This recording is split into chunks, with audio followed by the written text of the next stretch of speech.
प्रभु आम सुजोग देते समय को गत वर्ष ठारू वर्ष आम प्रभु पहुँचे किंतु आज वाक्य को मुझे आसी आज आम क्यों परिस्थिति अच्छु वाक्य मान कहे एफिसियो पुस्तक 5 पर्व एवं 14 पदरे एणु उक्त अच्छी हे निद्रित जाग मृत्यु मान मध्य उठ तो सी एफिसियो मंडली को पाउल पत्र लिखुंट कि एणु उक्त अच्छी हे निद्रित जाग तार अर्थ हूँ पापरू उठा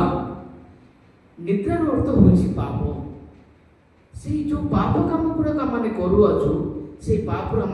आम कौन है पड़ो उठा पड़ो एणु उक्त अच्छी वृत्ति मान मध्य उठ से वाक्य मान कहे जदि आम गत वर्ष जो पाप गुड़ाक करसुलु यही वर्ष मध्य जदि से पाप अच्छु तेबे आम मृत्यु उठी ना शारीरिक भाव में जीवित वाक्य कहे शारीरिक भाव में जीवित किंतु आत्मिक भाव में कौन अठु आम मृत हो तेणुक प्रिय मोर ख्रीष्टर बापा माँ भाई भौणी मैंने प्रियर विश्वासी मैंने आम से मृत्यु उठा पड़ो जदि परित्राण पाइबापी जदि अनंत जीवन अधिकारी होगापी से पाप से निद्रार आम जागृत होगा पड़ो जागी उठा पड़ो तेणुक आत्मिक मृत्यु उठा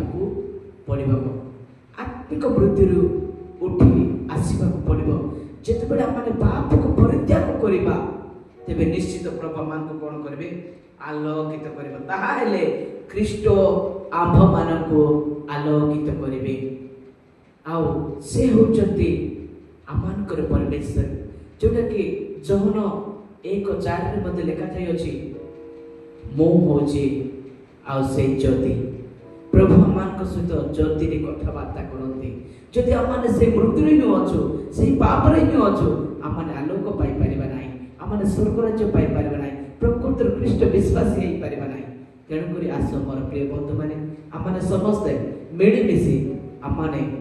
एकतार सहित सेवार सहित साक्ष्य देवा मो मृत्यु उठी मो मृत्यु उठी ख्रीष्ट को मु पाई ख्रीष्ट ज्योति को पाई ख्रीष्ट आलोक को पाई